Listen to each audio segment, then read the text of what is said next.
परिपत्रकाविरोधात दाखल करण्यात आलेल्या याचिकेवर आज न्यायालयात सुनावणी पार पडून प्रकरणातील महत्त्वाच्या घडामोडींना वेग आला आहे। संबंधित परिपत्रकाबाबत आक्षेप नोंदवत अर्जदारांनी न्यायालयात याचिका दाखल केली होती। फेब्रुवारी 2022 मध्ये झालेल्या पहिल्या निवडणुकीच्या पार्श्वभूमीवर हे परिपत्रक जारी करण्यात आले होते। मात्र प्राथमिक सुनावणी दरम्यान न्यायालयानं प्रथमदर्शनी हे परिपत्रक निष्क्रिय असल्याचे स्पष्ट केले होते। तसेच या परिपत्रकाच्या आधारे कोणतीही दंडात्मक किंवा कठोर कारवाई करू नये असे निर्देशही देण्यात आले होते। यानंतर 17 फेब्रुवारी 2022 रोजी पुढील निवडणूक पार पडली। दरम्यान काही ठिकाणी राज्य शासनानं सरपंचांना प्रशासक म्हणून नियुक्त करण्याचा निर्णय घेतला होता। या नियुक्ती प्रक्रियेबाबतही न्यायालयात सविस्तर चर्चा झाली। आजच्या सुनावणीत राज्य शासनाच्या वतीनं हजर वकिलांनी सरपंच, प्रशासक आणि इतर सदस्यांची समितीत नियुक्ती करण्यासंदर्भात शासनाची अधिकृत भूमिका स्पष्ट केली। तसेच शासनानं सुधारित परिपत्रक काढल्याची माहितीही न्यायालयासमोर सादर करण्यात आली आहे। याचिकाकर्त्यांनी मांडलेल्या मुद्द्यांवर शासनाची भूमिका स्पष्ट झाल्यानंतर न्यायालयानं प्रकरणाची सुनावणी पूर्ण केल्याचे समजते। सुधारित परिपत्रकामुळे संबंधित प्रशासकीय प्रक्रियेला कायदेशीर स्पष्टता मिळाल्याचे मानले जात आहे। नमस्कार, मी ॲडव्होकेट स्वप्नील कारंजकर, मुंबई उच्च न्यायालय खंडपीठ नागपूर। दिनांक 23 जानेवारी 2026 रोजी राज्य शासनाने जानेवारी 2026 ते डिसेंबर 2026 मध्ये कार्यकाळ संपणाऱ्या ग्रामपंचायती संदर्भामध्ये एक परिपत्रक काढले होते। ते परिपत्रक अरविंद दळवी व इतर यांच्या माध्यमातून आम्ही मुंबई उच्च न्यायालय खंडपीठ येथे दाखल केले। त्या संदर्भात आम्ही याचिका दाखल केली होती।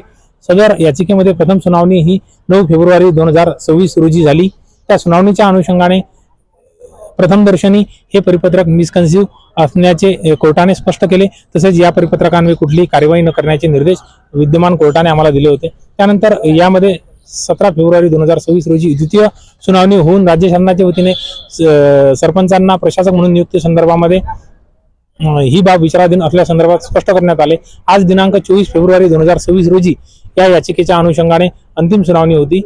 या अनुषंगाने राज्य शासनाच्या वतीने हजर वकिलांनी यामध्ये सरपंच हे प्रशासक आणि इतर सदस्य यांना प्रशासकीय समितीमध्ये नेमणूक करण्यासंदर्भातली आपली भूमिका स्पष्ट करत सुधारित परिपत्रक काढलं आणि त्या अनुषंगाने आम्ही ज्या गोष्टीसाठी ही याचिका दाखल केली होती त्या याचिकेच्या अनुषंगाने आमचं पर्पज जो आहे तो सॉल्व्ह झालेला आहे आणि या अनुषंगाने विद्यमान कोर्टाने संपूर्ण गोष्टी ऐकून आमची याचिका जी आहे ती आज निकाली काढलेली आहे। जेवढी या सरपंचाच्या ठिकाणी लागली आहेत का सरपंचाकडे लागली आहे ती, म्हणजे सरपंचाला मिळाली सगळी गोष्ट, सगळे सरपंच जे आहेत ते 100 पैकी समर्थन घेऊन बसले आहेत तिथे?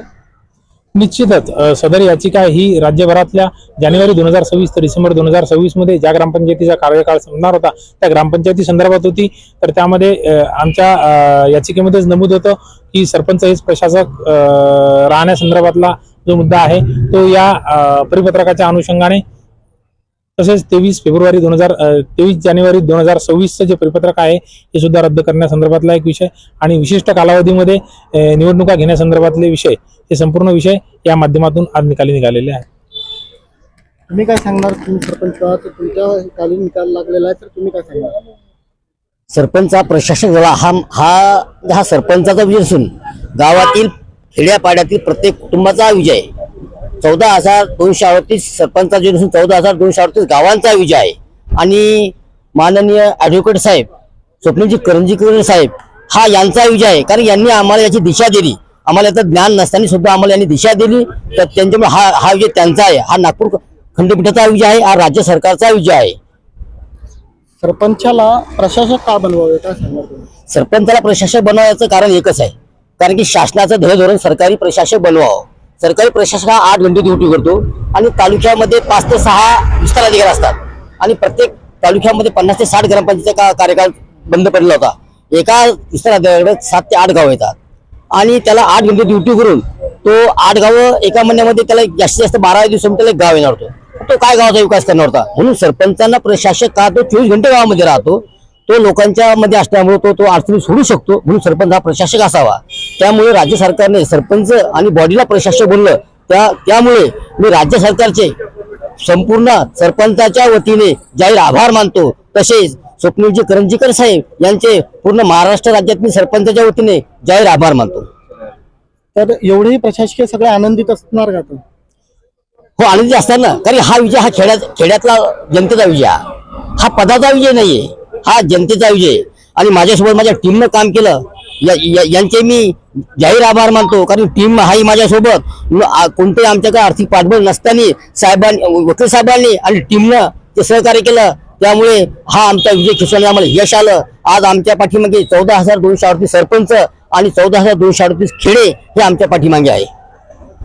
जेव्हा कोर्टाचा निर्णय लागला तर तुम्हाला कशा आनंदाचा क्षण होता तुमच्या? आम्हाला आनंद होणार, कारण की आम्ही एक खेड्यातले आलेले व्यक्तिमत्व आहे आम्ही, आणि आम्हाला कुठं राजकीय हे नाही, राजकीय कुठे हे नसते खेड्यातल्या व्यक्तिमत्वाला. तर आम्ही खेड्यातले व्यक्तिमत्व हा आम्हाला फार आनंद झाला, अतोनात आनंद. असा आनंद आम्हाला कधी झाला नाही, कारण की हा जो विजय झाला, हा विजय म्हणजे सुवर्ण अक्षरात लिहिण्यासारखा विजय झालेला आहे. त्याच्यामुळे आम्हाला याच्यामध्ये फार आनंद झाला.